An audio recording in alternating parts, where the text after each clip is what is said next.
Why, hello, everybody, and welcome to this completely unimportant and have no reason for having done it. I don't know why we wasted everyone's time. It's not like anything happened this weekend. No, I am, of course, lying. This is the BlizzCon discussion panel from us folks here at WoW Insider, which we're not that anymore, sorry. I am tired. Anyway, Blizzard Watch, that's who we are now. Let's just try and ignore the fact that I am dropping misstatements like a guy drops CRTs, and instead just move into talking about stuff. First, we're going to introduce everybody. I'm going to try and get this right. Felinae, you're the green goopy cat, right? Correct. So tell people that you... I'm a newish writer for Blizzard Watch. I'm down here in Australia, so I'm in very much a different time zone and a different hemisphere. I see all you guys talking about things that are coming out in fall, and I have to sit and translate. I've been playing Warcraft since 2004 and Diablo since... when did Diablo 2 originally come out? 2000. I can see my discs up on the shelf above me. I've been playing computer games since the late 80s. All right. So been around for a while. Okay, I'm now going to shoot over one. Alara, I can always remember your online name, and I can never... Rochelle, it's Rochelle, right? It is Rochelle. Wow, I got the Rochelle. Nice. Okay, Rochelle, say hi. Tell everyone who you are. Hi, I'm Rochelle. I've been around since 2015. Started out as a priest writer and transitioned to news. And I haven't been around in a bit, but hi, I'm back. She back. So, hi, Aileron. Sorry, Rochelle. I'm going to keep making myself... Either works. Yeah, I can't pronounce the other one without doing the thing from Star Trek Deep Space Nine. Elamarain 234. We don't want me doing that because then I will get stuck in everyone's heads. Matt, Corey, yeah, what? Focus up. I was already focusing up, dude. Just get out of the way, man. Corey, say hi to people. Hi, everybody. It's Corey. I've been writing since Battle for Azeroth for Blizzard Watch, a little bit before that, but I'm reporting to you live here at the lovely Anaheim Convention Center, where we've just had a nice BlizzCon. Thank you, Corey. This is me focusing.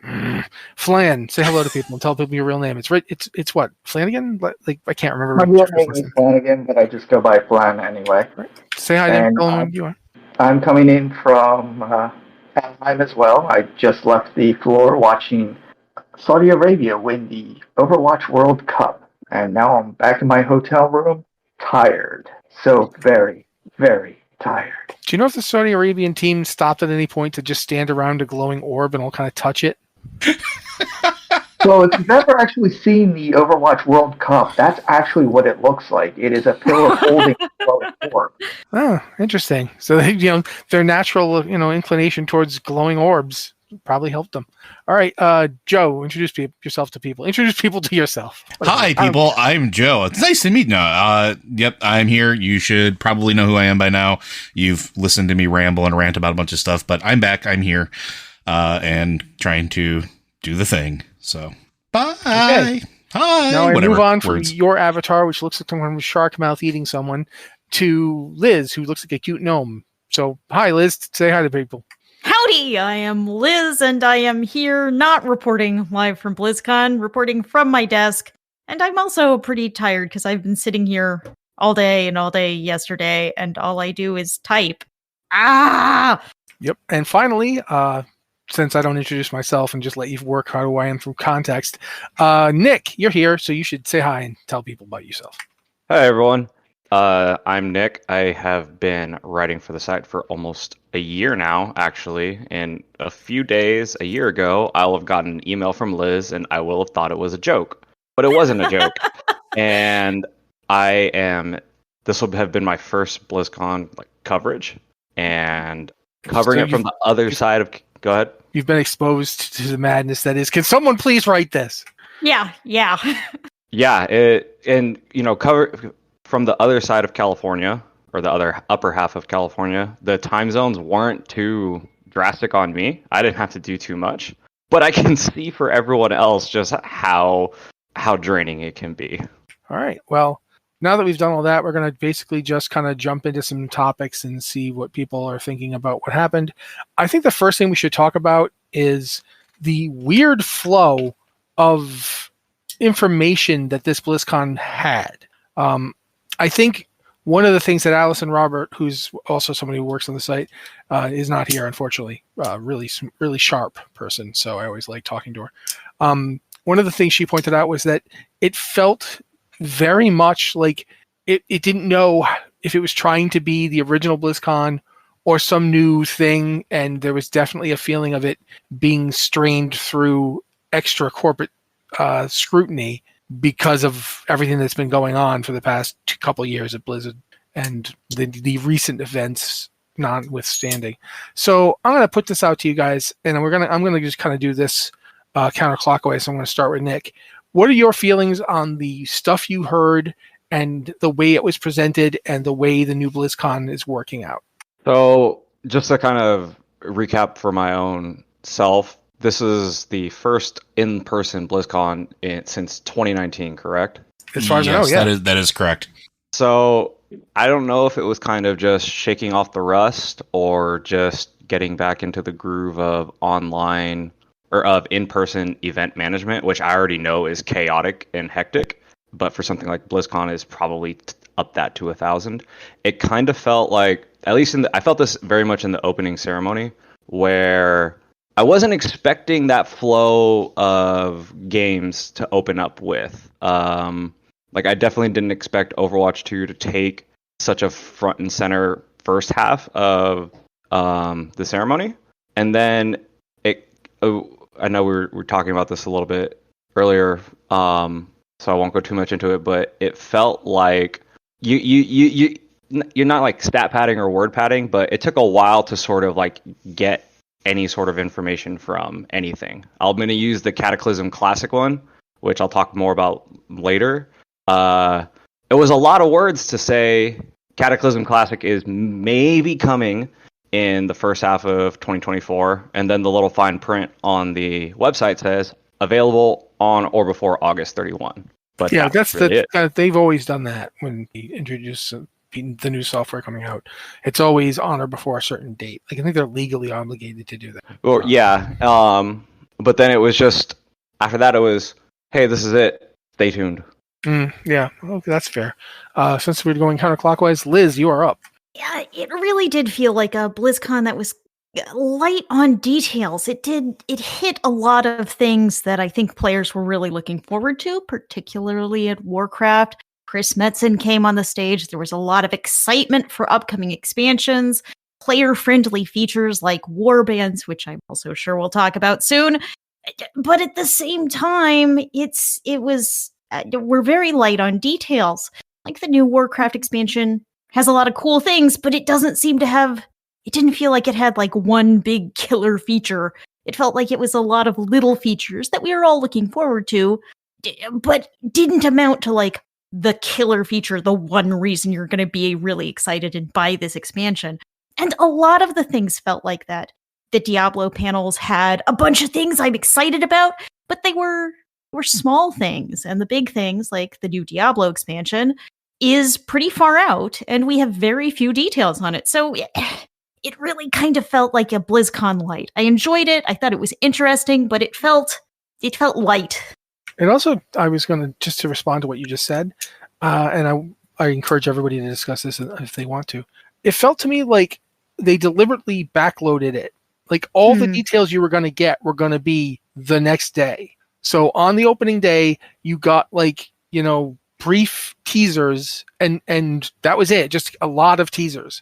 And it wasn't until later, like, I think Warcraft's the only one that got a lot of details that day, because Chris Metzen came out and did what he does, and I don't know. Just that it felt to me like a lot of the stuff was in the panels that were much later, like today instead of yesterday. But Felony, you're up. What do you think? When I saw the original schedule, the fact that they only had the one theatre that was streaming the whole time, pretty much, and there are actually pretty big gaps because they had to move people in and out of the theatres. It looked like they were probably going to be super detail packed in those sessions to fit everything in. And then when we actually watched them, there was a lot of vamping and dragging things out for minimal actual content in those time slots. I'm not sure how much of that was as Liz mentioned earlier, the possible drama that they've had in recent years, plus everything probably had to go through Microsoft this time around for approval before it went up, because Microsoft's going to be on the hook for delivery for anything that comes out going forwards. So that's possible that's why it filtered stuff out. But it felt really thin for actual content, and we really missed a lot of those, the art panels, the voice panels, and all that sort of stuff that actually gives you a lot of the depth and the context that we then go back and dig into afterwards when we find things in the slides, or we find things that were flashed up on screen in the sort of art director type panels, which we just didn't get this year. Rochelle? It almost kind of felt like, like light on details, because they want to remind us that they are here. They are still doing stuff. I mean, they announced 3 Warcraft expansions at once to kind of, every time there's expansion, people are like, well, what about this? What about that? You guys are just figuring it out as you go along, when we know that they've had stuff planned for years. And I think they just kind of wanted to show people, hey, this has been planned out, just because you don't see it behind the scenes. So it's kind of a lot of, hey, we're doing a lot of stuff, and here's all that stuff, but it's not super detailed, but just so you know that we're here, we're doing it. Okay, Corey. So the announcements were great. They were light on details. Like we didn't get any hard details about the new Diablo 4 expansion, like what the next class is going to be. But sitting in the room for the opening ceremonies the room is electric. The crowd.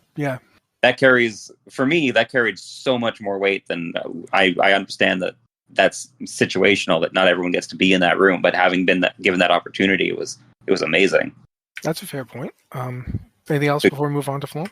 The rest of the con, I think that's the problem with this. Well, the problem, as it were, for this year's BlizzCon for the people on the outside is that so much of the experience of this con felt like it was the experience at the con.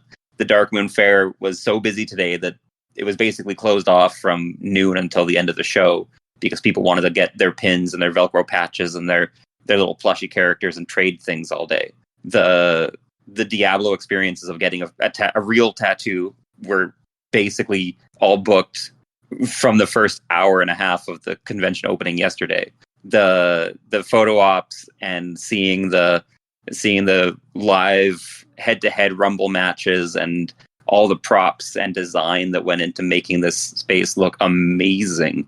Like, they have poured so much money into this space for the people at the convention that it's a little unfair to everyone online, because you're not seeing that. You're just seeing the streamed panel and like the videos that are coming out from people at the convention. So I think that it was definitely, this one felt like it was geared for the experience in the room. And yeah, it would have been really nice to see more of those offshoot panels, the voice actors and art and concept artists and all that kind of stuff. But even without that, being on the ground was just overwhelming.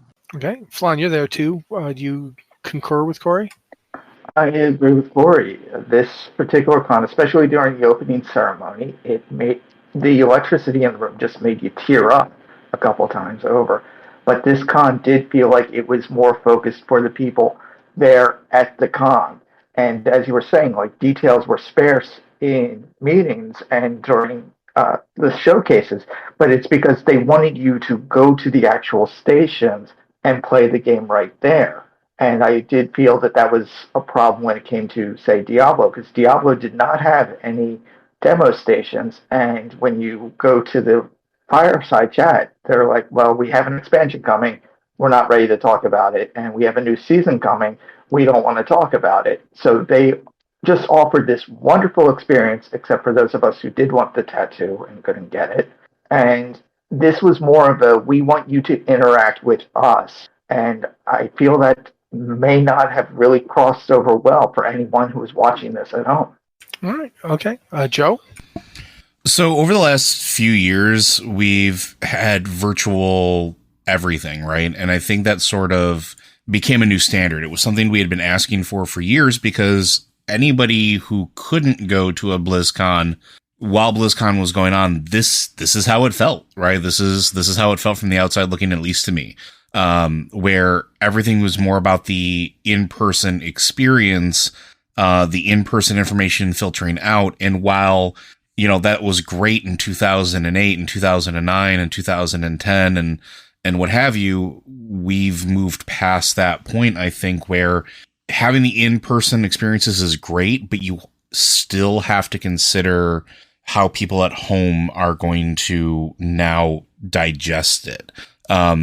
We've talked about this on like the podcast before, but like this felt like they were trying to hard swing back to the time before the pandemic, where everything was about like, you come here, you're in person, this is what we're going to do, and then just kind of let everything else kind of go away. I think there's a world where both need to exist or should exist, and I think that if this moves forward, I hope that when we move forward the next BlizzCon, that they'll take that into consideration, because at the end of the day, I want BlizzCon to feel special for everybody, whether they're there or not, and I don't want it to just be another E3 or Gamescom or PAX from the outside looking in, where you hope you get snippets of information, and if you can't go to those individual panels, or they're not streamed, or there's no, things that you can't digest online, that you just kind of feel like you miss out. And I think it does more to hurt the hype than it does to help the hype, if that makes sense. Sure. I'm going to do something here. It's a little different than I'm used to doing because I don't have a script like I usually do. I'm going to turn to each person. I'm going to call you in. I want you to talk about the thing that most interested you, the thing that got your attention, that made you excited, the thing that you think was the high note of the convention. I am going to start with Liz. The pressure. Oh no. I am really hyped for the next Warcraft expansion, The War Within. They announced it. Of course, you have to expect Chris Metzen, just back at Blizzard, had to come on stage announcing a trilogy of new Warcraft expansions, starting with The War Within, due out next year. And while I was talking a minute ago about how it sounded like it's an expansion without like a killer feature, it does have some amazing quality of life features like warbands, which are kind of make a lot of things account-wide. It's going to bring all of your alts together. It's going to have shared renown for the new expansion. It's going to have anyone who picks up transmog. Everyone gets that transmog. It doesn't matter if it's not your armor class. It has a shared bank and a shared reagent bank, and you can craft out of your reagent bank even if it's someone else who has the thing. These are kind of basic quality of life improvements, but also I am so excited to finally have just this experience where it doesn't matter if I didn't play this character. I've got the stuff. I don't have to worry about these complicated systems of like mailing myself resources. That's all going to be a thing of the past. And I think it is great. I think it's a big thing the community has demanded. And I am really happy that the Warcraft team is finally going forward, respecting players' time and trying to make it easier to play. And we're also going to get cross-realm guilds. It's like, these are all great features that are going to make it easier to play with friends, are going to require less time commitment on my part, because if I want to play a different character, if I want to play an alt, if I want to switch mains, I don't have to go and regrind renown and factions, and I don't have to, these are changes that are going to make the game so much better, and I'm really excited for them. But also I wonder, okay, what's the killer feature? Is it just going to be all of these things that simply make the game easier to play? So I wonder about it, but I am hyped. I'm super hyped. Okay, next up, Flan. This is something I can't believe I'm actually saying. I am really excited for Classic Seasons of Discovery. Going into this, everyone has been talking about Classic Plus and any alterations to Classic, and although I enjoy playing in hardcore mode, Classic to me has always just felt like a little tourism to go in between actual Warcraft. I can't wait to actually go around finding the relics throughout the land and just trying out these new builds that they are offering for us, as well as going into Black Fathom Depths as a raid. And this is only like 4 weeks from now. So, yes, it's going to be right smack dab in the middle of the next Warcraft season, but still, I cannot wait for Seasons of Discovery. Cool. That's an interesting thing to think about. I hadn't really grokked that they were doing that. I mean, I did know, because I know they're doing the level 25 will be the original like end game cap, and then they'll introduce new ones through time. So I didn't know it was happening, but it hadn't closed. Okay, next up, Rochelle. I can tell you the exact moment that my ears perked up and I became super interested. It was when he mentioned the second expansion and said we'd be going back to Quathlos, because anybody who knows me knows I'm a diehard elf fan. Love elves, play elves and everything. And Quathlos is one of my favorite places in the game. I go back there frequently, but you cannot fly. And maybe, just maybe, they will finally update it and bring flying to it, and then I can just hang out there all the time. And, the lore is pretty cool, and it makes me feel connected to my character because of, like, the backstory and stuff. But, yeah, the chance to go back to my favorite zone and have it updated just kind of excites me a whole lot. Alrighty. Joe? So aside from the selfish thing of being able to say that we were right about the expansions, yay. The thing that interested me the most was actually the hero system. And mostly because this is, and I was commenting this a little bit, it feels like what we were supposed to get back during when Wrath was coming out. We were getting the Path of the Titans, and we were supposed to get hero specializations and having these customizations for our characters that they were talking about as an idea and just never were able to fully implement. And it seems like when we got Azerite armor that it was kind of trying to build on that idea a little bit, and they just couldn't get it right. They just couldn't figure out something that fit that hero, that heroic-esque special flavor, so to speak. And here I think it's actually probably a relatively brilliant implementation of it, at least on paper. The idea that it is 10 talents that you get based off of a specialization that live on top of your current talents, I think is really nice. It means that you're not messing around with the talent tree, which we've had issues with in the past, especially we had the oversimplified one. Overhauling it was an endeavor. And now that there's such a robust set of talents for each tree, any sort of alterations to it would be difficult is probably a polite way of saying it. But this sort of solves that problem. And then having it where it's like, if you are this spec, you get access to these potential heroes and stuff like that. And it's also really nice to see what survived from the original discussions of it. Cause like for Shaman, which is sort of my bag, Farseer was one that they always had called out, and then it was Stormcaller before. Now it's Stormbringer, and there wasn't a third one discussed. But it's nice to see like those survived, and I'm excited to see how those work. I'm excited to see how they change play, how they customize things, and how they let people sort of deepen the class fantasy. Because that is something that is wildly important to me in Warcraft, is that living that class fantasy. Thank you, Joe. I'm going to go with Nick. So I had two moments. I think probably the moment I enjoyed the most was when the War Within official cinematic started playing. And not just because of like the content that was in it and that it showed us, but just the amount of detail that went into just the characters of Thrall and Anduin. I was just absolutely, blown away. And I know that Blizzard is always really good with their cinematic trailers. Like I remember watching By Three They Come when it first came out, like 3 or 4 times. And yeah, I know it's a long trailer, but when it first came out, I was just stunned. So that whole cinematic I really enjoyed. As far as content wise, I'm looking forward to Season of Discovery, mainly because this, to me, the whole class breaking runes thing, I'm kind of with Joe on this isn't really a class fantasy because they're breaking out of that mold, but rather just that power fantasy of being able to just go bonkers with some of your abilities. I think it's interesting to see how it plays out. On paper, it sounds great, but in action is always different, but it definitely has my interest. Cool. Felony? Probably the thing that I got most excited about is getting a chance to get in there and explore the new zones.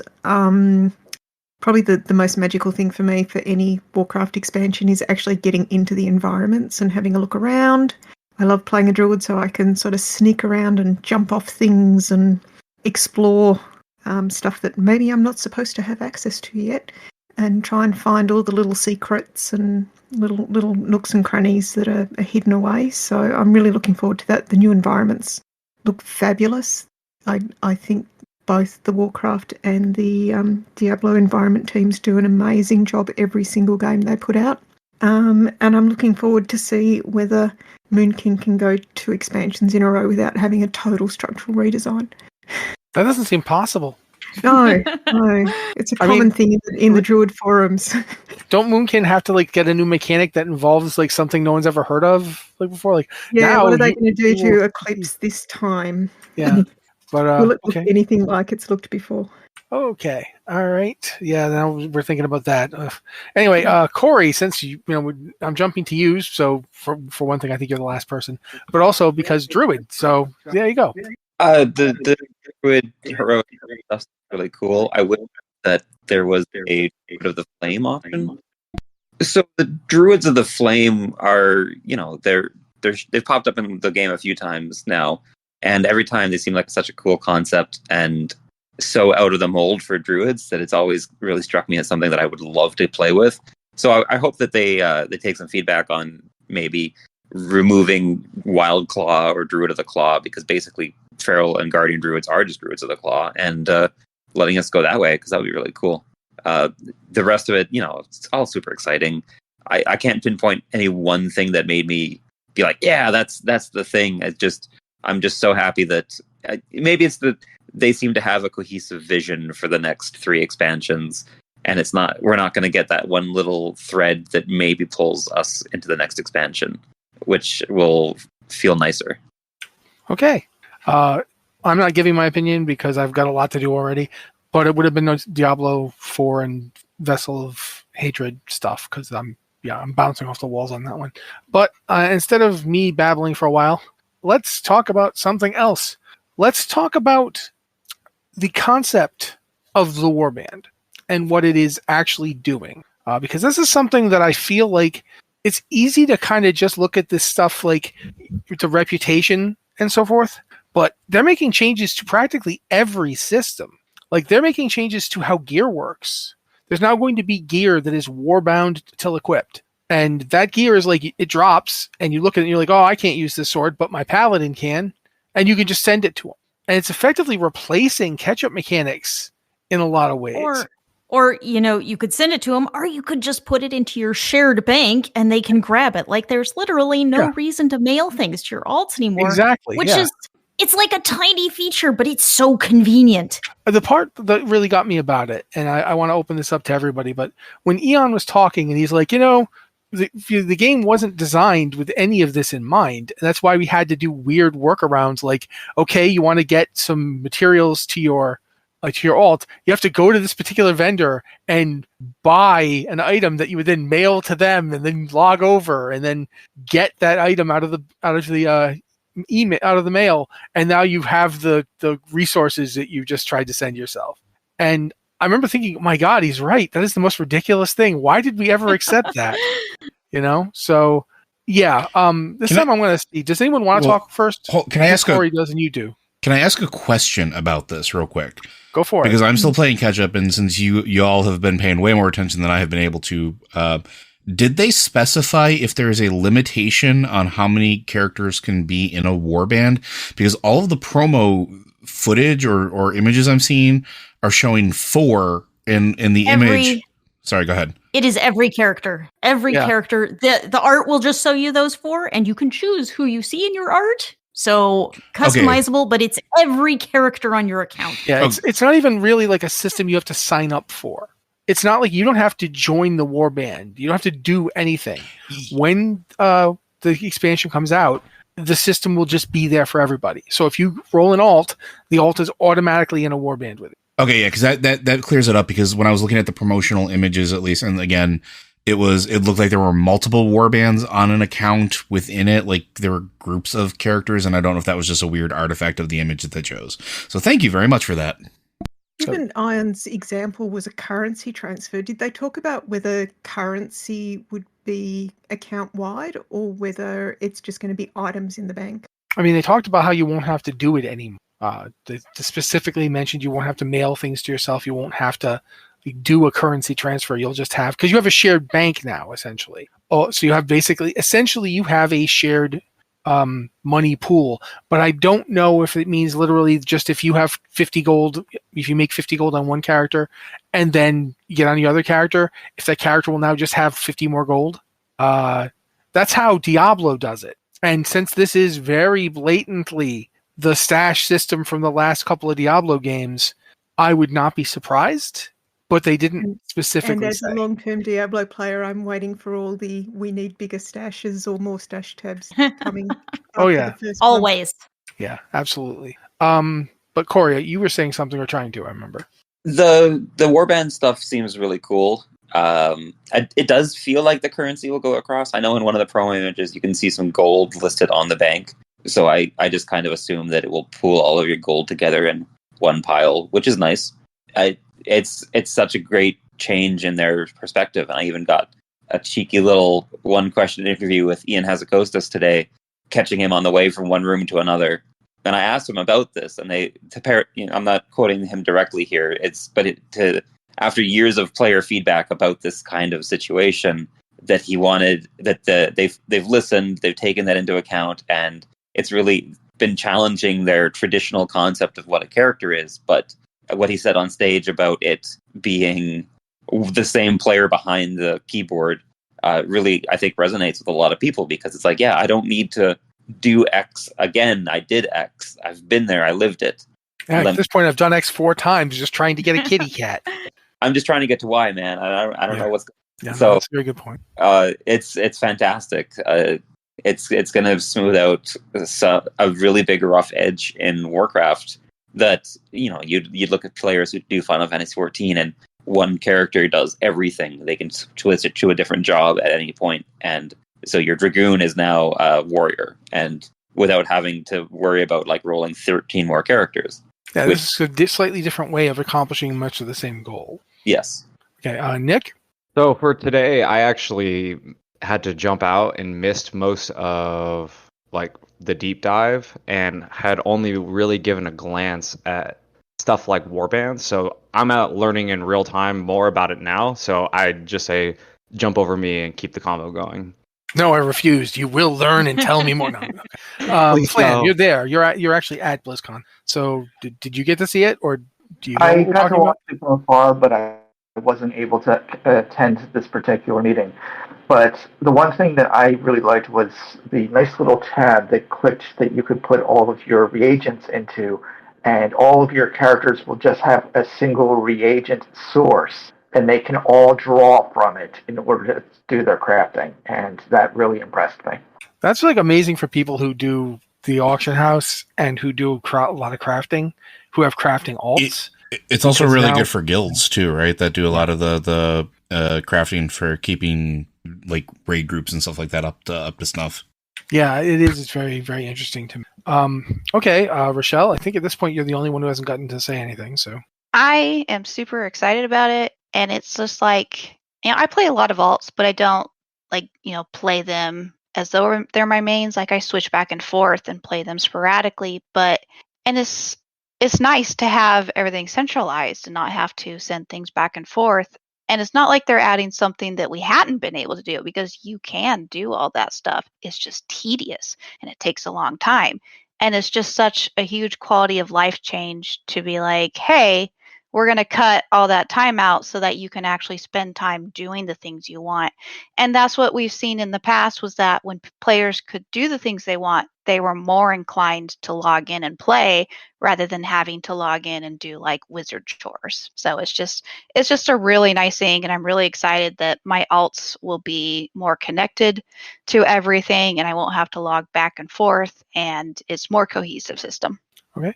I will say that some stuff that none of us have really talked about that much yet, so I'm going to throw them out there, and then we'll see who wants to talk about them. One is the coming of dragon riding to every place in Azeroth in 10.2.5. Like that's coming. That will be happening I don't know if it'll be happening this year or early next year, but we know 10.2 is what, next week? Next week. So Mhm. within a month or so of that, so maybe during December, maybe in early January, we're going to have dragon riding everywhere. Well, now they're And calling then it after- dynamic flight, right? No. It'll be dragon riding when it's still in Dragonflight. Okay. The new thing, Dynamic Flight, which is essentially dragon riding, but now you can use any mount you want, and you can use it anywhere. But I was really interested to see how far they're going with it. I didn't know how far they were going to go with it based on the original information we got on Friday. I will say this: when Ian Hazzikostas decides to do an info dump, he does not stop until he has dumped the info. So we get a lot more than I was expecting on Dynamic Flight, and how it's basically going to be dragon riding, but you can use any mount, you can use it anywhere. You're going to be able to toggle back and forth between what he was calling TBC flying, the original flying, and dragon riding's, descendant here, Dynamic Flight. And you won't ever be forced into using one, except that they're going to still have Pathfinder systems when people hit max level to turn flight on for zones, but the dragon riding descendant Dynamic Flight will be there as soon as the expansion launches. So if you want to do flight before you hit max level, you'll have to use Dynamic Flight. Anybody here, were you expecting this? What did you think of hearing about it? What would you like to hear added? I'm going to this time rotate the exact opposite direction, so we're going to go with Flan. So my view on the adding Dragonflight / Dynamic Flying to everywhere is, well, we have dragon races now set up across all the continents, just that we can do it anytime, not just during the designated racing periods for the rewards. And that's my only real question regarding the updated use of the dynamic flying. Yeah, we didn't get an answer to that one right here. Corey? It's the least surprising announcement, I think, about the upcoming WoW content. Dragon riding feels really fun. It's for the majority of players. I know there are people who don't enjoy it, but for the majority of players, they're really enjoying it. They are having fun with it. The dragon races have been a cool idea. And everyone was just like, yeah, so we only have 6 mounts that we can really use in Dragonflight. When can we get the rest of them? And that's coming. Druid Flight Form will be upgraded to Dynamic Flight, so druids who want to zip and barrel roll and all that fun stuff will be getting to do that. Don't Evokers get it too? Sorry, what was that? Don't Evokers get it too, or am I mistaken? Evokers glide or fly? I can't remember. They glide now, but They glide. I think they're getting Dynamic Flight in the next expansion. There was a tweet confirming that. So yeah, even better. It's super fun. I can't wait. I'm glad that they're upgrading they're upgrading batches of the other mounts. I don't know if we're getting all 900 and whatever mounts that exist currently in the game. Yeah, I saw the clip that they showed with multiple mounts all seem to have wings. Yeah, and I remember thinking that makes sense because you're trying to make the mechanics you developed for dragon riding work for as many mounts as possible. A lot of those mounts don't move or act anything like a dragon, so picking mounts with wings at least gives you a baseline to start from. So that made sense. Yeah, and it is a lot of work per mount to get it upgraded from Burning Crusade Flight to Dynamic Flight, because you've got animations that need to change. You need to make sure that every landing, every takeoff, every summoning of that mount feels good and feels impactful in a way that it wasn't before. Because you just kind of felt, I don't know, weightless. Even coming in, on the last expansion, you still feel weightless just zipping around on that flying disc or any of the fancy elemental mounts that we got in Shadowlands. Yeah, I will tell you, however, I will say this for the older system, it's much easier for me to go urinate when I need to. Without a doubt. Yeah.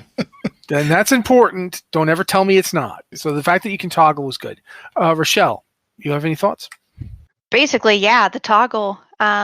Dragon riding's great when you want to get somewhere fast, but sometimes I don't want to be actively flying or paying attention. And sometimes I just want to hover. Do you know how hard it is for me to land? I know there's a hover, but I cannot land worth a dang with, flying with dragon flying. So having that toggle will be a nice switch because sometimes I just like being high up in the air and not really going anywhere. Yeah, that's something I was thinking as well. Fel? The toggle, I'd be interested to know how the toggle works from the perspective of, is it a global or is it something you can set mount by mount? Because as Rochelle just said, landing a dragon riding mount, particularly when they get really fast, is a pain in the butt. I was taking some screenshots for the 10.2 PTR recently, and trying to get screenshots at speed of the dragon glyphs was just crazy making, and just about none of them were in locations where you had a clear line of sight from anywhere you could land. So the ability to hover and land in small spaces is magic, and having to land in order to toggle it, that's great, but it'd be nice to be able to have, say, a set of mounts that have regular flying and a set of mounts that have dragon riding or dynamic flying, so that you could choose when you took off which one you were using for the task at hand without having to be constantly flipping back and forth. All right. Liz, anything to add? Mostly I just remain concerned about accessibility issues with dragon riding, because there are people who can't dragon ride, who are not good at dragon riding. So I'm glad there's a toggle, and I really hope it winds up being accessible as soon as you get dragon riding or dynamic flight, because, dragon riding's super fun, but it also requires a lot of concentration. It requires some reflexes. It requires, using a mouse in a certain way, and people with physical disabilities are going to have trouble with that, Some people are just bad at it, or don't like it. So it's both this really great feature and a feature that's out of reach of some parts of the player base that makes the game more frustrating for them. And, even I used to play a lot just on my laptop with my trackpad because I could. Why not? My trackpad's right there. But I cannot play Dragonflight like that. I have to have a mouse. It's just controlling a dragon, too difficult. So it doesn't feel like Blizzard has, up to this point, had a real accessibility plan for Dragonflight, even though it does require a higher level of coordination and effort than previous methods of flying and getting around the world.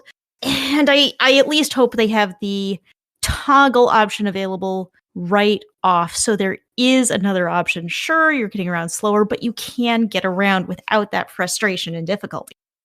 Well, okay, thank you. Nick? So for dynamic flight, it was something that I learned about today while combing through over 100 missed messages, and I thought it was really cool. At the same time, the toggle option I thought was a really cool feature to get out in front of, so to speak, and put that right in the forefront, because that was going to be the number one comment if it wasn't, right? Which was, why are you forcing the new style of flying on everyone else? What if people don't want it? And so that just seemed like a no-brainer, but sometimes, the toggle option seemed like a no-brainer, but sometimes the no-brainers don't ever actually happen, and people are left wondering why. So I'm glad that we just completely avoided that for the most part, up until Liz brings a good point of when toggle, right? Off the bat or after a certain point. One thing about, I love dragon riding, soon to be dynamic flight.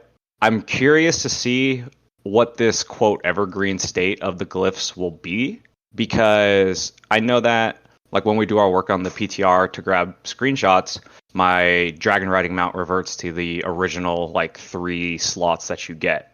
And I gotta say that after collecting most of the glyphs around the Dragon Isles, it feels pretty rough to go back to the earlier stages. So I'm curious that if they do plan on keeping the glyphs, what Blizzard's plan is to make them feel, well, didn't they worth it. Didn't they already say that they're not going to do any?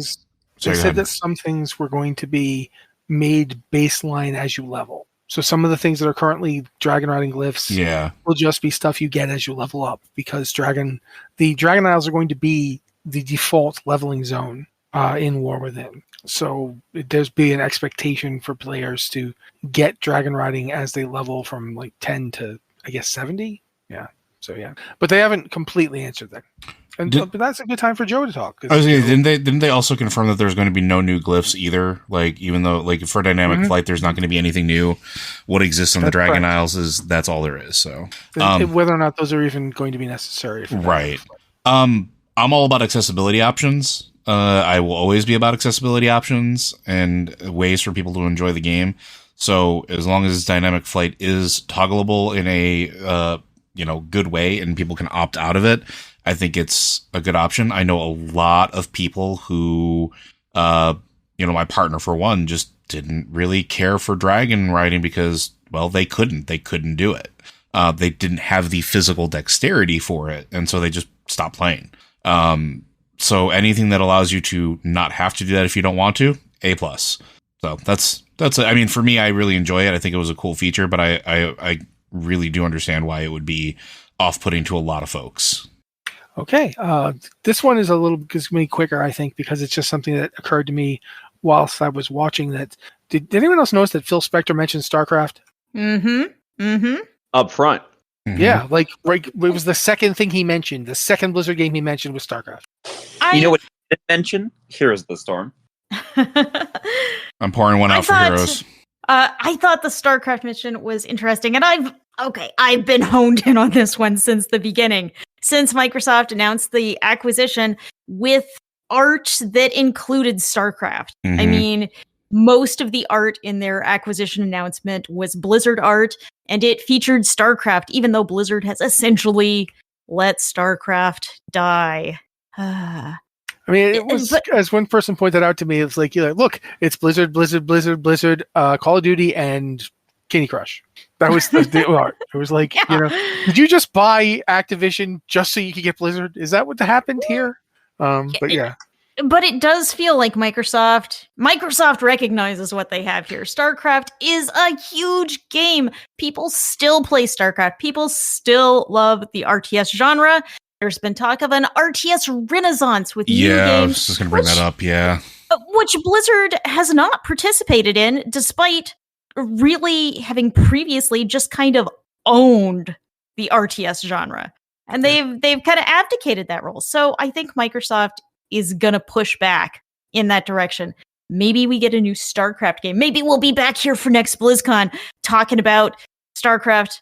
Wait, how many StarCrafts have we had? Are we up to 2. 4? Would it be 4? It'll be 3. 3. Okay, StarCraft 3.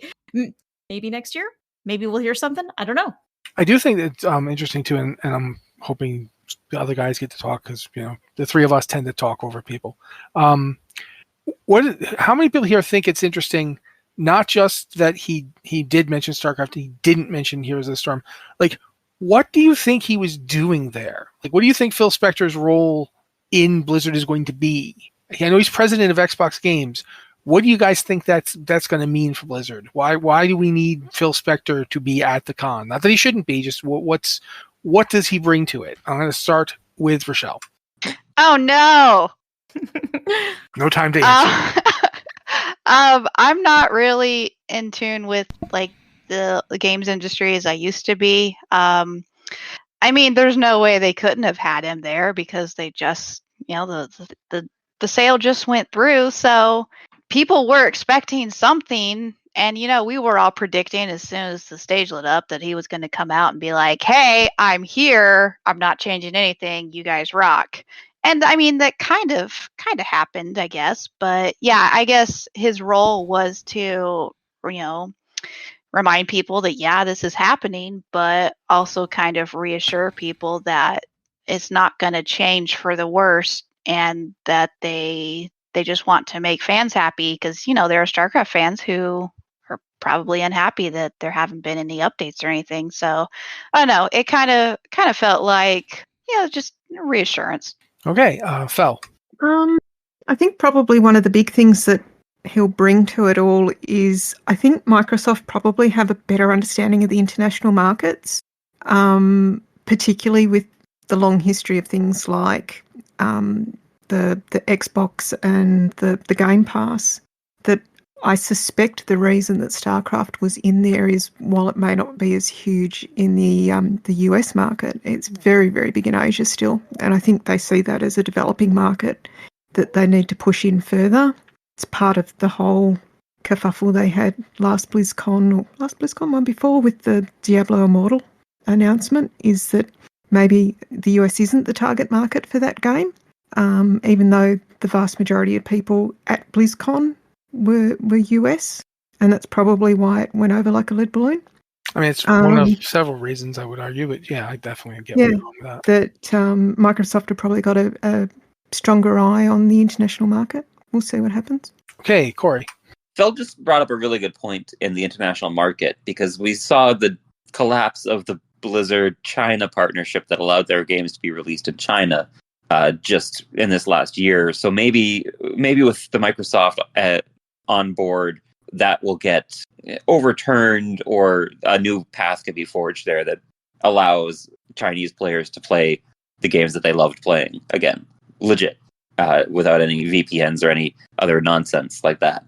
It was really cool seeing Phil Spector come out. He's a titan in the industry of that, is a figure in the gaming industry that has done a lot for the gaming industry. So seeing him on stage again, very cool. Very surprised that they didn't turn the stage green for him. That would have been because we saw that it could change colors. They just didn't. Maybe it was to show that he's not. Maybe it's to show that he isn't taking over. Maybe that's the thing. What's interesting to me, I think, though, the game that I heard the most in just random overheard conversations here on the con floor and from people around the convention was always Heroes of the Storm.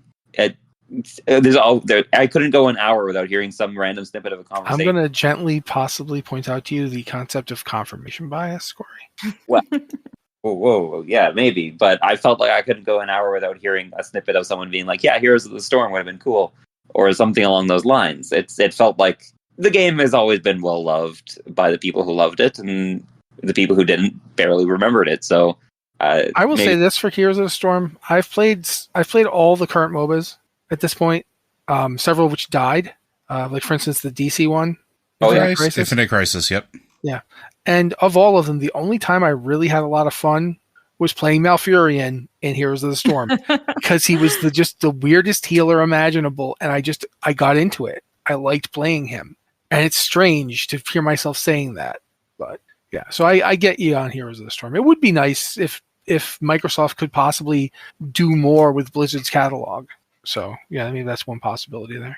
And they have a big catalog, and they have a lot of beloved games. I don't know that we're anywhere close to a StarCraft 3 announcement, simply because all of the developers who were in that wheelhouse, they're currently off making other games in the Renaissance we keep hearing about for other companies. Stormfront is coming soon, or Stormgate is coming soon, and they've finished their technical alpha, and they're about to show off the playing of the Demon Race, and we still haven't heard their third faction yet, but it looks cool. It's got hype from people in the StarCraft community, and it sounds like they're doing everything they can to make it as big of a powerhouse in the same field of like StarCraft Brood War. Yeah. All right. Liz. During the very beginning of the opening ceremony, I heard a lot about empowering Blizzard, empowering them to do their best work. And I hope that's what Microsoft's role and Phil Spector's role is here in, taking a hands-off approach, not necessarily pushing Blizzard to do this. I do hope we get away from kind of that Activision mindset where we've got to release a new game every year. We've got to stick to the schedule. I don't know if that's going to happen because that's just sort of a reality of the video game world that you have schedules, you have to put out releases. But I hope the relationship with Microsoft is about letting Blizzard make great games, letting Blizzard release games when they're done, and not necessarily hitting hard arbitrary targets. That's a really hard sell on the business side, but it's always historically been what Blizzard does best when they're given time to be creative and work and iterate to make the best games possible, to take the time to do that. I don't know if that's going to happen, but I hope it'll happen. Okay, I'm a little groggy on who I picked. Flan, have I asked you yet? No. Boom, go. Yeah. I'm a huge Xbox fanboy, so seeing Phil Spencer show up on stage was both expected and yet very exciting for me. My feelings towards the comments regarding StarCraft is Microsoft has only really been involved now for 3 weeks, 3 or 4 weeks at this point.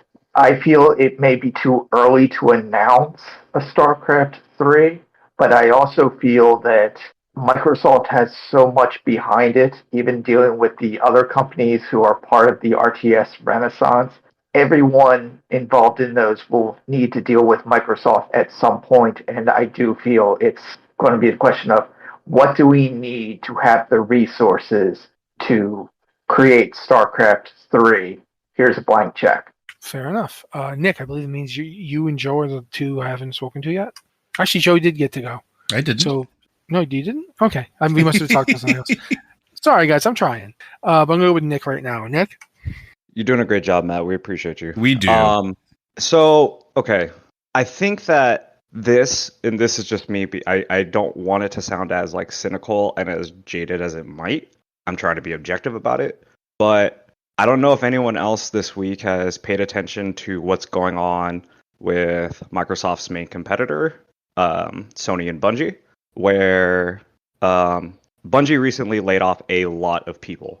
And right now, they're still trying to sift through the finger pointing of, is this to help boost Sony's, end of year for next year, whatever it is. So with that in mind, with that happening so recently, I don't think that it affected, I think that Phil's going to show up either way. But I think it was really easy PR for him to go out there, kind of just have this, not the gentle presence, but more of a reassuring, we're here to support and make all of these great things happen in a partnership. So that's number one. Number two, I played StarCraft as a kid on one of my cousin's Nintendo 64, right? I had no idea what I was doing, but I thought it was really, really fun. It was cool to just build something from the ground up and then watch these aliens go nuts on each other. And I know that it's a really popular game historically. Now that we shifted into this partnership between Microsoft and Blizzard, there's developing more money into that and working to bring that towards PC and to Xbox is like a huge slam dunk waiting to happen, especially if it, we got all this thing with the current gen being, previously referred to as next gen.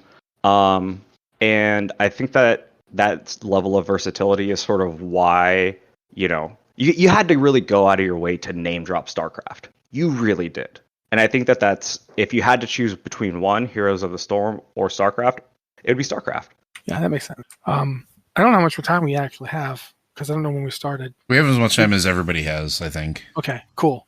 Then I'm going to bring up one of the things I thought was interesting, too, is that we've talked a lot about WoW. We haven't talked yet about the lore that we've learned about. I'm not going to necessarily throw that out there because, A, this is not a lore podcast, and B, there's 8 people here, and so getting everyone's opinions, but that might take a long time. But I am going to mention, I was one of the things I noticed about the whole, we're doing the World Soul saga, and it's going to be 3 expansions. Which at the time, I think I actually, if my jaw could cartoon unhinge and hit the floor, it would have done so, because I was like, what? Have they ever done this? Have they ever announced 3 expansions? No. And we actually got the names of the 3 expansions. They didn't just vaguely say, well, after this expansion, we've got other stuff coming. They said these expansions will be War Within, Midnight, and now Matt's too tired to remember the third one. But The Last Titan. I remembered it. But that's a lot of individual specificity. Like we talked before about how a lot of details weren't there, but they actually had a lot more details about the next 2 expansions than I would have thought possible. Like they already know the names, they already know the basic stories, they know kind of what they're doing, and that to me, the idea that they are trying to change how they deliver content has never felt more real than it did when Metzen went up on stage and told us that there's going to be 3 expansions. Here's the details on all 3 of them, and now we'll give you more about War Within because that's the one that's closest to coming out. What do you guys think they can do this? Do you think they can actually pull off anything like a reasonable content release schedule for 3 expansions? Like, I don't think they'll come out in 3 years, but do you think they can get them all out like before 6 years are over? This time, I'm gonna start with Corey. So yeah, I think that they do. That's fully their intention. They've said a couple times now that they do not want to still be telling the story by 2030, and that would be 6 years from now.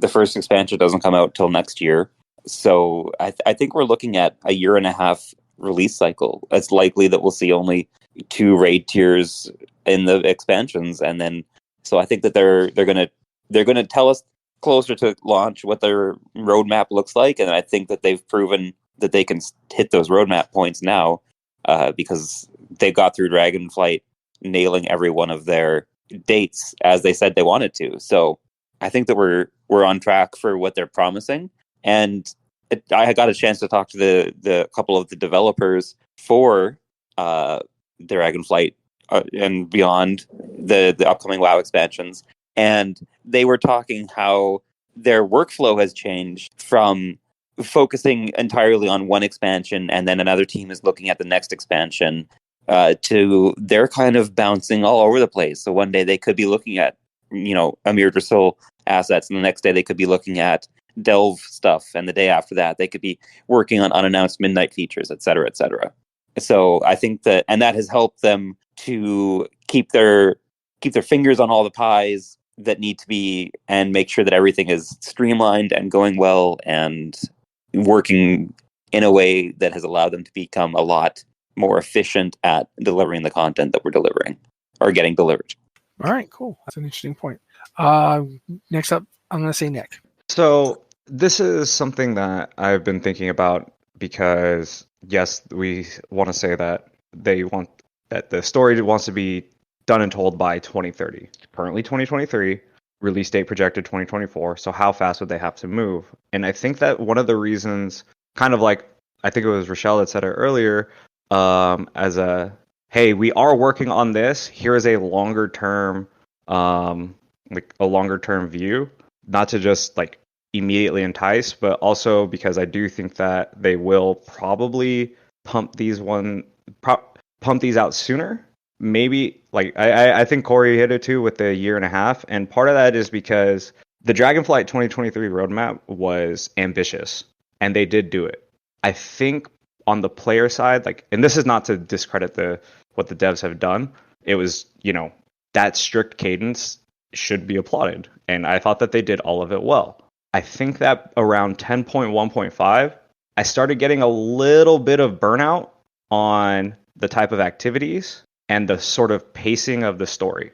So I'm kind of thinking that this shift into how quickly they're implying these expansions will come out sequentially is sort of a shift, or I don't want to say gamble, but sort of making sure that the story is there, that the players care about, that they can be a part of it in a timely manner. I'll say it like that.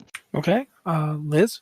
So, I was just talking about the Microsoft acquisition and about how I hoped Blizzard would be given time to do things on their own pace and get things right.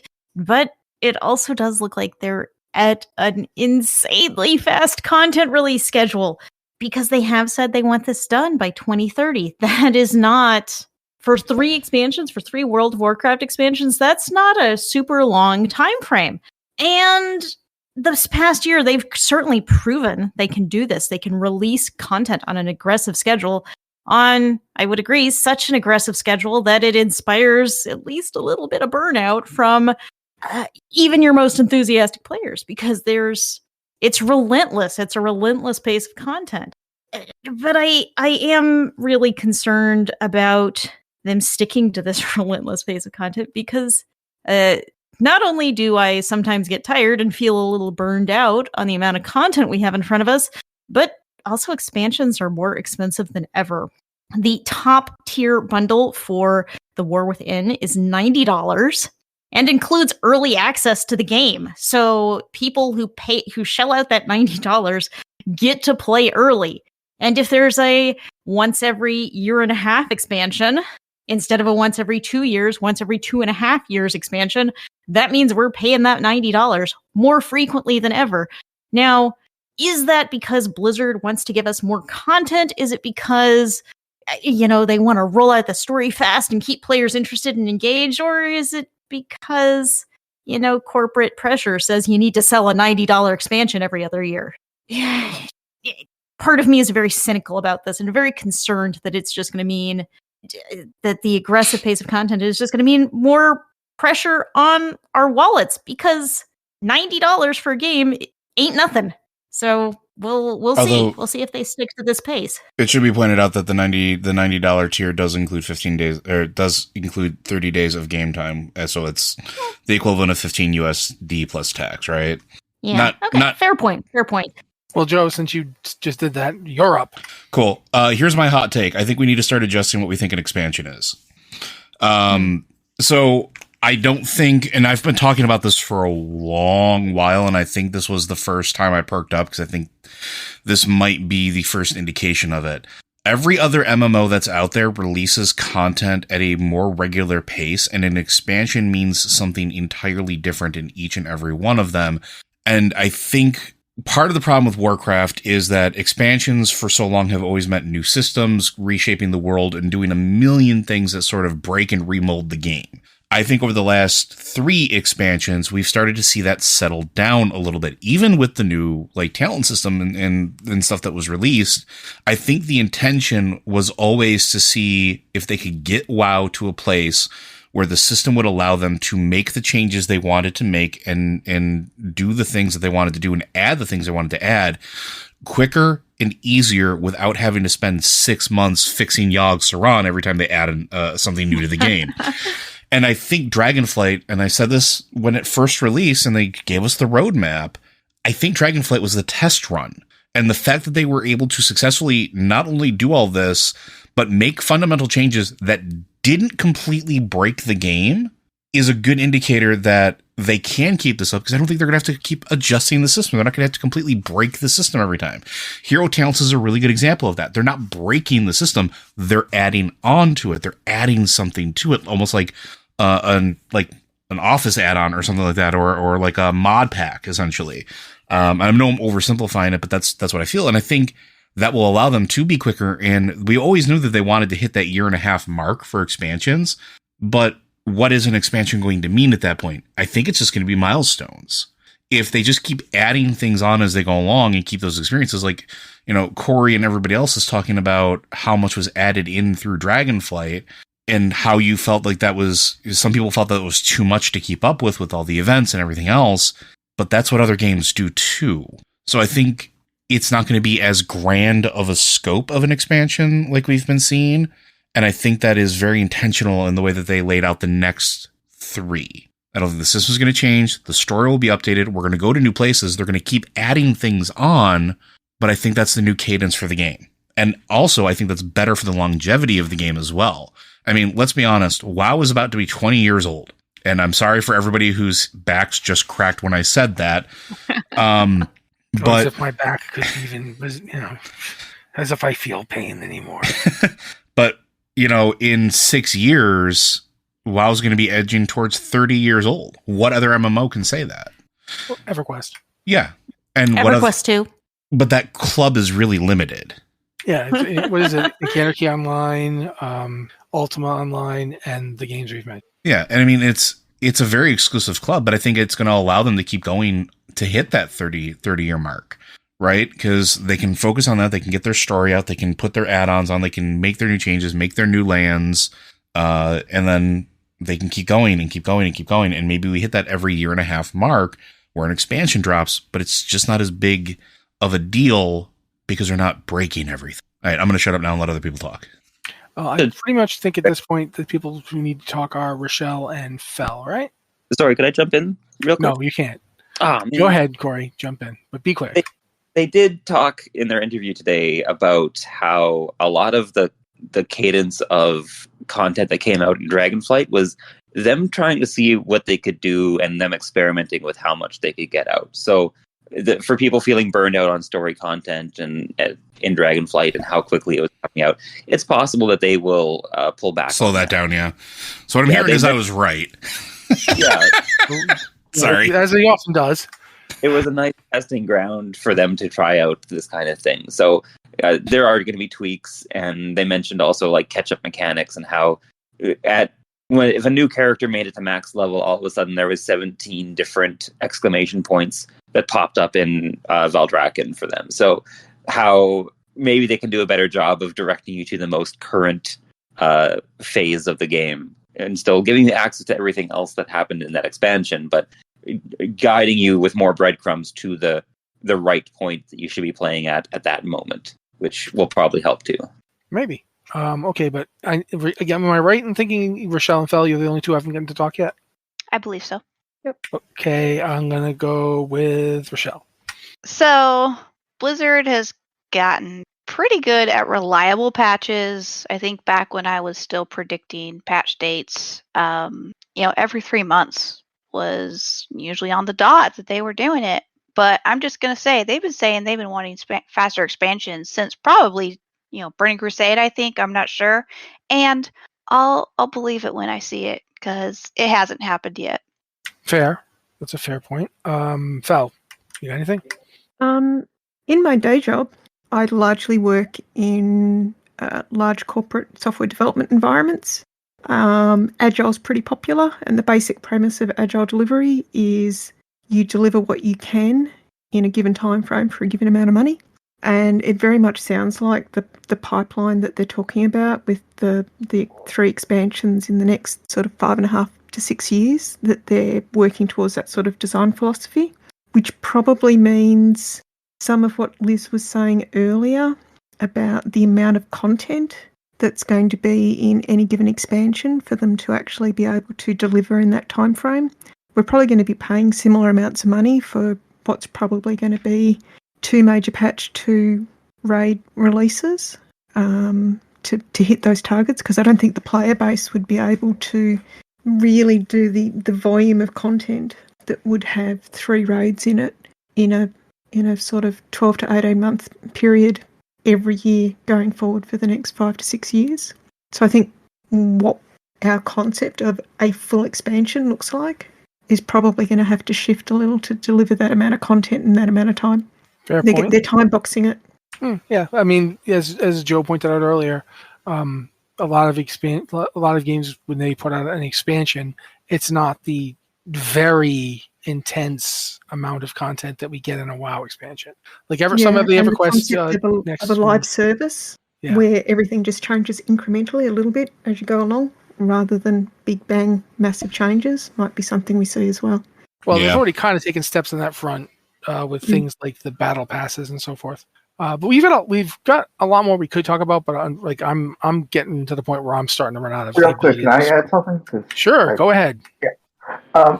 For me, I thought it was very bold of them to announce 3 expansions at the same time, because one of the big draws of coming to BlizzCon, or even the weeks and months leading up to it, is the mystery of what's coming next. What are they going to announce?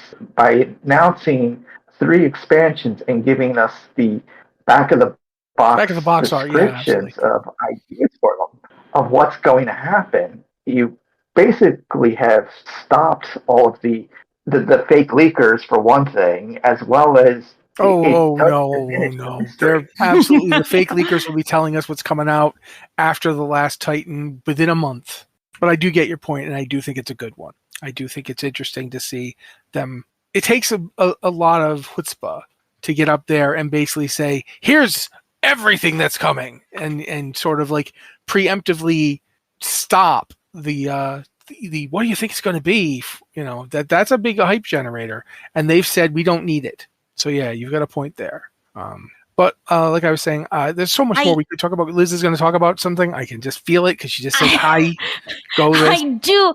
I do think we need to talk at least a tiny bit about Diablo 4 because we've been. That's what I was trying to do, is move us to Diablo 4 so that we can get finished and then I can eat and sleep.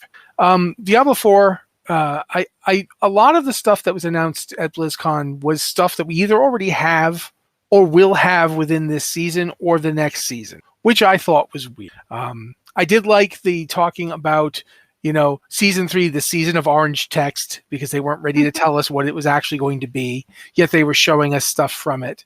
But I do think that I found the expansion announcement and the fact that we got in more information about it later so that we could actually flesh out what the expansion is going to be.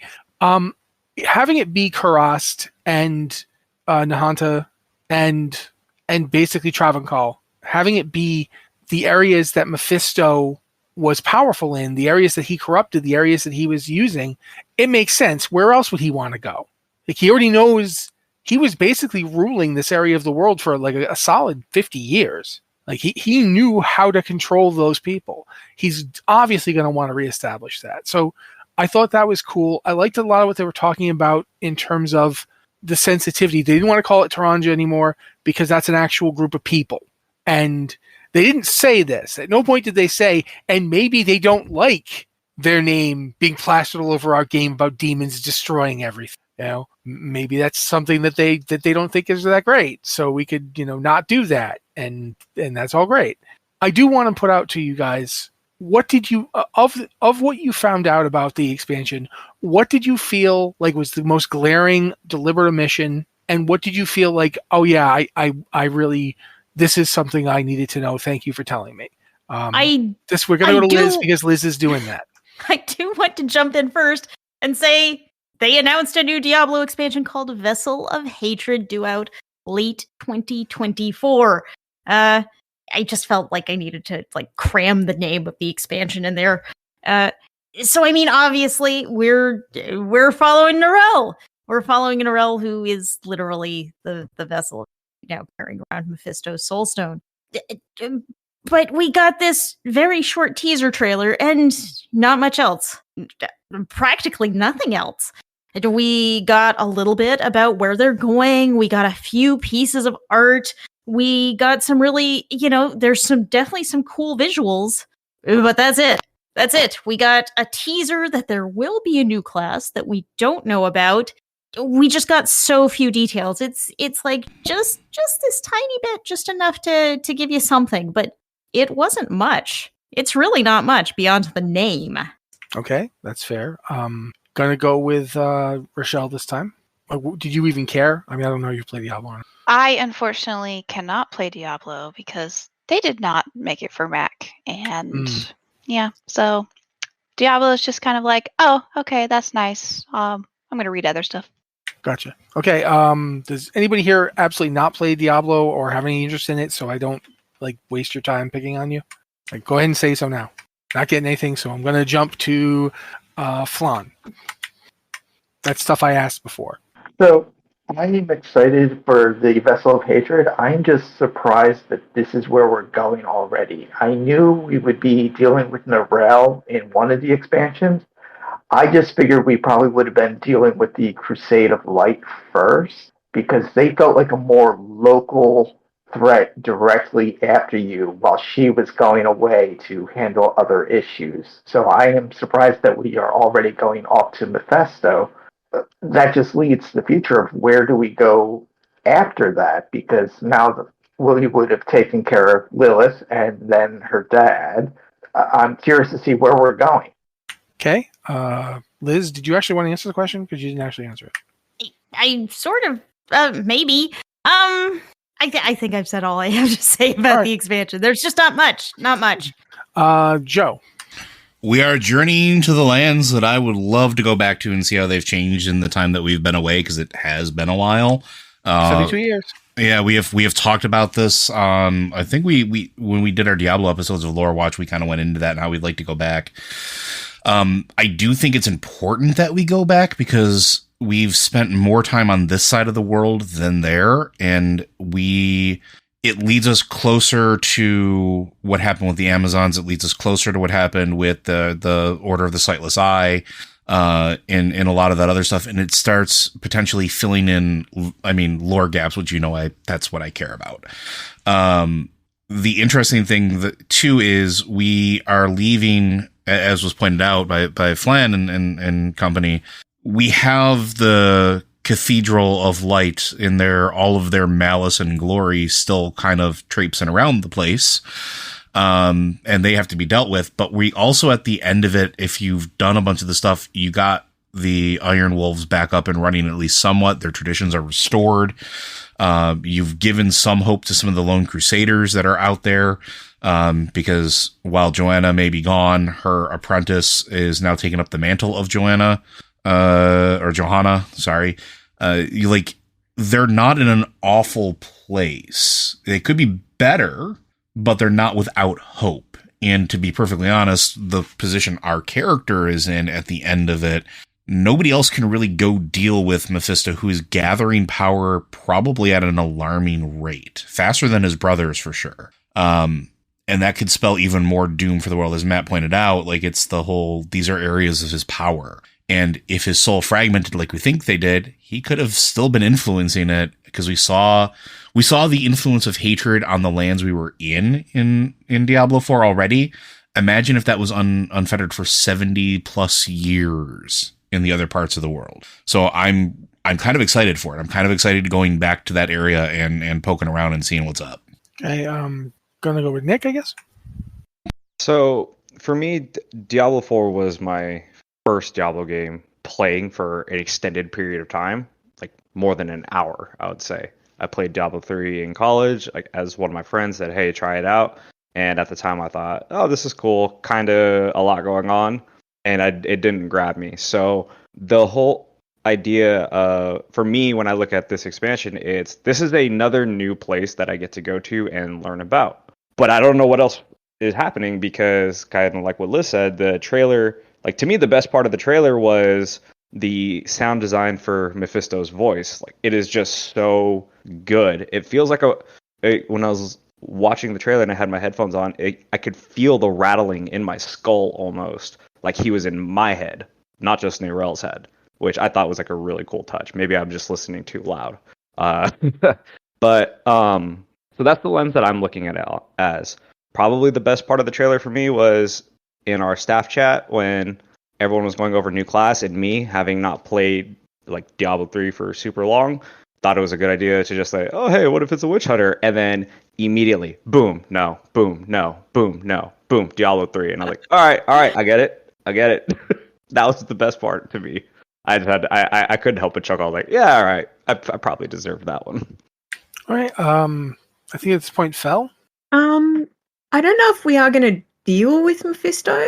We're definitely following in Narel's footsteps, but from the notes that we got, and I can't remember if they were in-game or if it was one of the books, she ends up on the other continent up the top somewhere after this. So I think we're following in her footsteps, but I don't think we're going to actually resolve that storyline.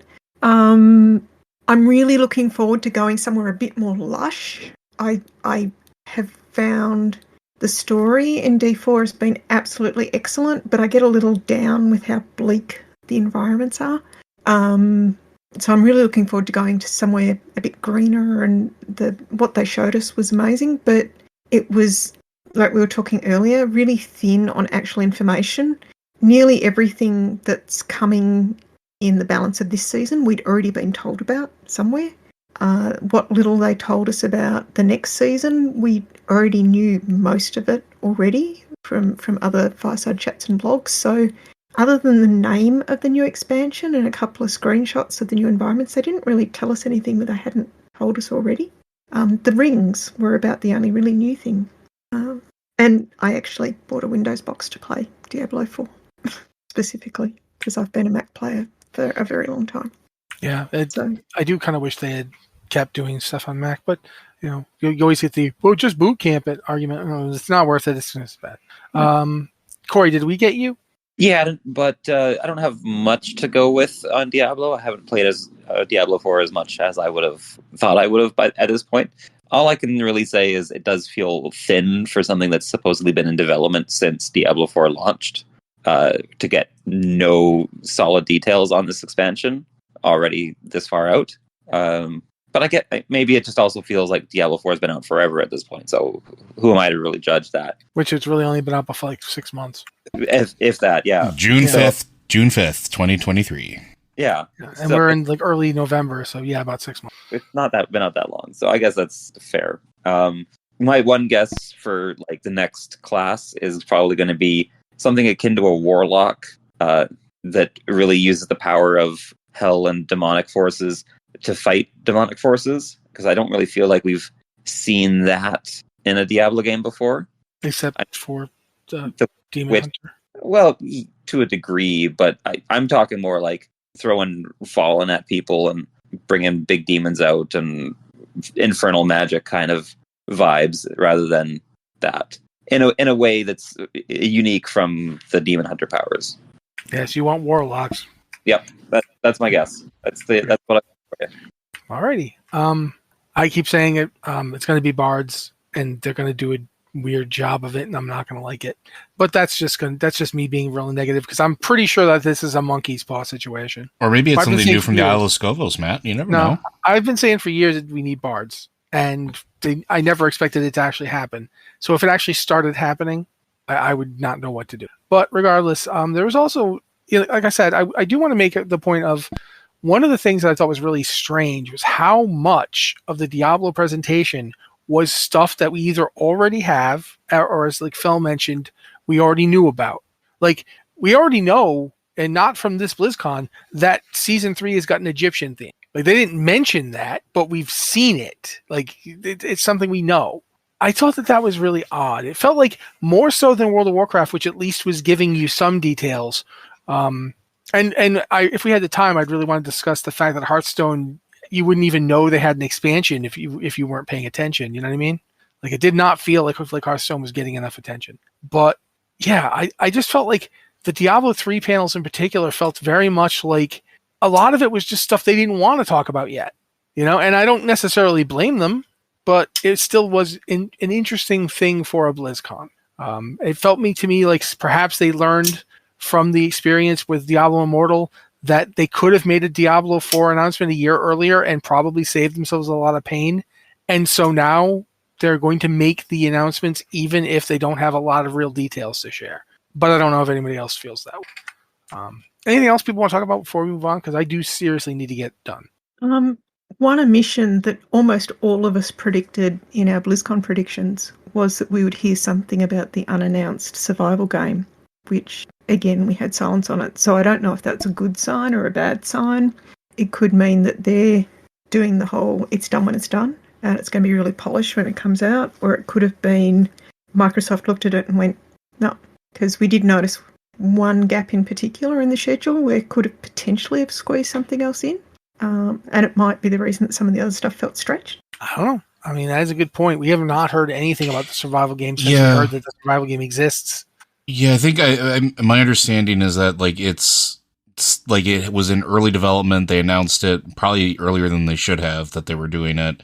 They were kind of still figuring out where it's going to be because survival's a weird niche. Like, because how do you build it? Do you build it where it's like Rust, where it's a battle royale survival type scenario? Do you build it like Don't Starve? Like, there are so many different directions it can go in, and it's a pretty well saturated market. So part of it might have just been don't build it like Metal Gear Survive. No, that should we don't talk about that. That's the Highlander 2 of video games. But I'm going to be interested to see because we haven't heard anything aside from it's still active, and they haven't announced that they've stopped development on it. But I don't think we're going to hear anything anytime soon. If I would be surprised if we hear anything about it before the end of next year. Okay. I want to thank everybody for being here for this because it meant I had to talk a lot less, and that's awesome because my throat was threatening to quit the whole time. You guys are great. You successfully carried the burden of my babbling. This is unusual because it's not our usual podcast, so I'm not sure what to say now. I guess I should point to Joe and say, could you do the thing? Blizzard Watch is made possible due to the generous contributions at patreon.com/BlizzardWatch. Your continued support means that this podcast site and community is able to thrive and grow. Blizzard Watch supporters enjoy exclusive benefits like early access to the podcast, better chance at having your question answered on our podcast for the queue, and an ads-free site experience. Yeah, thank you, Joe. And also thank you to Nick, Rachel, Fel, Liz, of course, who rounded up everybody and really got people to show up. So, very double kudos to Liz. Corey for managing to get in just before we were about to start, and it just everybody. If I thanked you, Flan. I'm going to thank Flan. Flan is my brother in Gritty. Thank you, Flan. And also thank you to Joe, of course, for basically always being the rock that keeps me from, talking too much about whales or whatever might end up happening. That'll be Sunday. This has been the roundup for BlizzCon, and it is not even come close to covering everything, and yet at the same time kind of covered more than it had any right to. Which that's been like the theme of BlizzCon this year. It's like more and yet less. You won't really understand it. I do like the point that Corey and Flan made, though, about it being something that is a very tactile experience, something that when you're on the ground, it really feels vibrant, because that's always been the way with BlizzCon, hasn't it? There's always been that bit of magic that's there. So, yeah. Anybody have anything, like the last goodbye, anything you want to do before we go? I'm just going to say thanks for listening, everyone, and as always, it's amazing to see the passion that the Blizzard developers and the community has for all of these products that we see on display. So that's so touching and really brings home the point of like why we do this. Okay. Anybody else? Rochelle, Fel, Flan? I just want to thank anyone I saw during the con. It was great just talking to people, and those who say it's like, oh, we read the site. It was great hearing from the readers. So it was great to meet you. That's a good point. Nick? Just really thank you to everyone who's tuned in, who supports us in any way that they can, but also thank you to my fellow writers, the podcasters, and the editors, because I got to see it firsthand. This was all hands on deck this weekend, and I am just amazed at which the effort, the synergy, and really just the passion that everyone moved with this weekend. It was, I felt lucky to be a part of it. So I'm just going to say that. Okay. Rochelle? Fel? Come on. I'm just happy to be back and involved, and I've been out of gaming a while because of day job stuff, and it's so nice to be back for BlizzCon right in the midst of everything. Awesome. Thank you. I'm going to keep nagging you to say something, Fel. Probably two things. First one would be really enjoyed first go at being involved in a BlizzCon coverage. It was extremely full on and a little bit anxiety making. And secondly, really enjoyed seeing the people in the Discord channel, the members rather than the staff as much, really getting excited and asking questions and getting into it. And that helped us see the sort of stuff they wanted to see. So that's great too. Okay. Liz, I believe it's you. I am just glad we have finished up BlizzCon for another year. Have you finished that roundup post yet? Almost. After this, I think I'm going to hit publish on it. Okay. I've been working on it for a day and a half. Even though, it's not done, because tomorrow we'll still have posts that need to be finished. And Yep. It's a tiring weekend for us folks covering the convention. So, to quote the Warcraft peon, more work. Maybe work in some time for naps tomorrow. It'll be nice. Joe? Thank you to all of our listeners, and thank you to all of our readers. You continue to make this possible. A big thank you to all of our team members here, especially the ones that busted their butts working the BlizzCon. It is a fun but also exhausting job. For those of you that this is your first one, congratulations. It's kind of like an initiation ceremony, so welcome. And I really am looking forward to all of the continued fresh views that you give and the fresh opinions that you guys give. It helps keep us alive as well. And I just want to make sure that we thank you. And I'm just going to say thank you guys so much. Thank you to everybody who came and was part of this podcast. Thank you to all of you who listen when this recording goes out. Thank you to, Dolphins, because you're cool. And then I'm going to go realize we need to stop because I'm just losing it. Take it easy, everybody. Have a great time, and bye. Bye. Bye.